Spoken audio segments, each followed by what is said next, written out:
Olá, povo de Deus, quarta-feira, 12 de abril de 2023, oitava da Páscoa. A nossa capítulo de hoje é a partir de Atos 3, de 1 a 10, e Lucas 24, 13 a 35. Naqueles dias, Pedro e João subiram ao templo para a oração das 3 horas da tarde. Então trouxeram um homem coxo de nascença que costumava colocar todos os dias na porta do templo, chamada Formosa, a fim de que pedisse esmolas aos que entravam.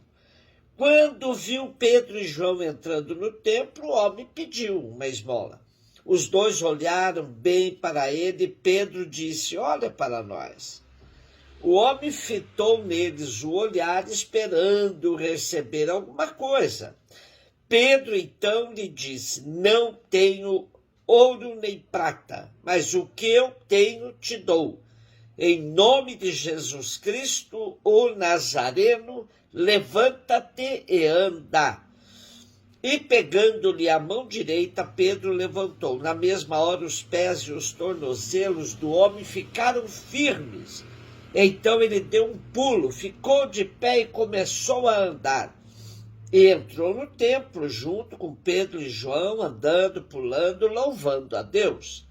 E reconheceram que era ele que pedia esmola sentado na porta formosa do templo. E ficaram admirados e espantados com o que havia acontecido com ele. Depois dos evangelhos, onde vimos a vida e a prática de Jesus, entramos no contexto dos Atos dos Apóstolos, onde a vida e a prática dos discípulos de Jesus vão delineando os primeiros passos da igreja. Os prodígios feitos pelos apóstolos é uma renovação dos milagres realizados por Jesus. Os mesmos sinais feitos por Cristo são agora realizados pelos discípulos. Os sinais de Jesus e dos apóstolos seguem a lista dos sinais do Primeiro Testamento, deixando claro que Deus continua agindo no meio do povo. O episódio, com suas consequências, lembra os sinais de Jesus. Pedro e João personificam a igreja, por meio da qual Jesus continua presente e atuante. O aleijado encarna a situação do povo fraco e dependente. A riqueza, ouro, prata, não liberta. Ao contrário, produz sempre novas formas de submissão e opressão. Só o nome de Jesus é capaz de libertar o povo, fazendo-o levantar-se e caminhar. Lucas, autor de Atos dos Apóstolos, insiste na pobreza dos discípulos, deixando claro que a riqueza deles está em Deus e não no dinheiro.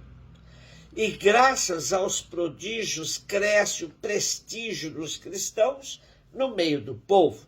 Deus, na verdade, confirmou os apóstolos como condutores e chefes do povo.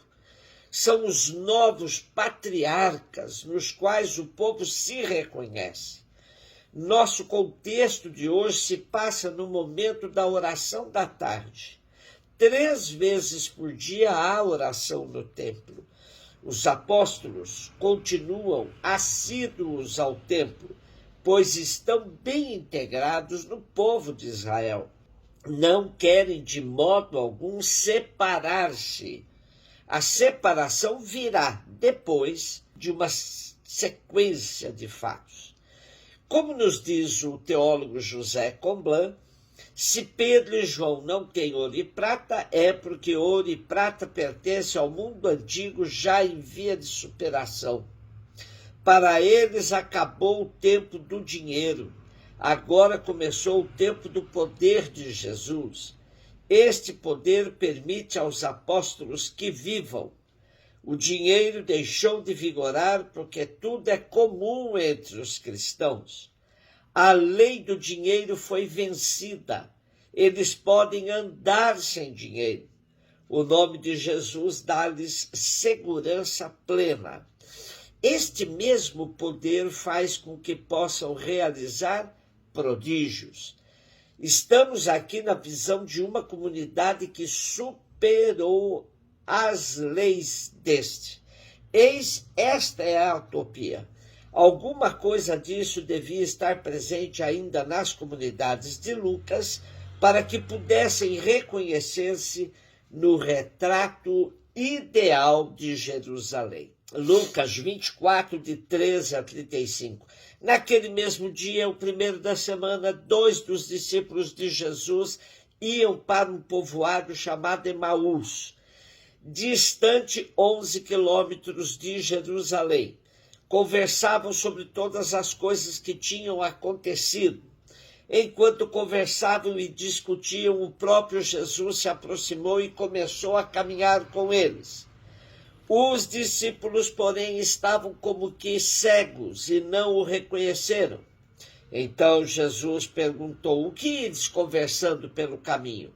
Eles pararam com o rosto triste e um deles, chamado Cleofas, lhe disse: tu és o único peregrino em Jerusalém que não sabe o que lá aconteceu nesses dias? E ele perguntou: o que foi? Os discípulos responderam: o que aconteceu com Jesus, o Nazareno, que foi um profeta poderoso em obras e palavras, diante de Deus e diante de todo o povo. Nossos sumos sacerdotes e nossos chefes o entregaram para ser condenado à morte e o crucificaram. Nós esperávamos que ele fosse libertar Israel, mas apesar de tudo isso, já faz 3 dias que todas essas coisas aconteceram. É verdade que algumas mulheres do nosso grupo nos deram um susto. Elas foram de madrugada ao túmulo e não encontraram o corpo dele. Então voltaram dizendo que tinham visto anjos e que estes afirmaram que Jesus está vivo. Alguns dos nossos foram ao túmulo encontrar as coisas como as mulheres tinham dito. A ele, porém, ninguém o viu. Então Jesus lhes disse: como sois sem inteligência, lentos para crer em tudo que os profetas falaram. Será que o Cristo não devia sofrer tudo isso para entrar na sua glória? E começando por Moisés, passando pelos profetas, explicava aos discípulos todas as passagens da Escritura que falavam a respeito dele. E quando chegaram perto do povoado para onde iam, Jesus fez de conta que ia mais adiante. Eles, porém, insistiram com Jesus, dizendo: fica conosco, pois já é tarde, a noite vem chegando. Jesus entrou para ficar com eles, e quando se sentou à mesa com eles, tomou o pão, abençoou, partiu e lhes distribuía. Nisso os olhos dos discípulos se abriram, e eles reconheceram Jesus. Jesus, porém, desapareceu da frente deles. Então um disse ao outro: não estava ardendo o nosso coração quando ele nos falava pelo caminho e nos explicava as Escrituras? Naquela mesma hora eles se levantaram e voltaram para Jerusalém, onde encontraram os 11 reunidos com outros. E estes confirmaram: realmente, o Senhor ressuscitou e apareceu a Simão. Então os dois contaram o que tinha acontecido no caminho e como tinham reconhecido Jesus ao partir o pão. Estamos diante de um dos relatos mais bonitos do Segundo Testamento.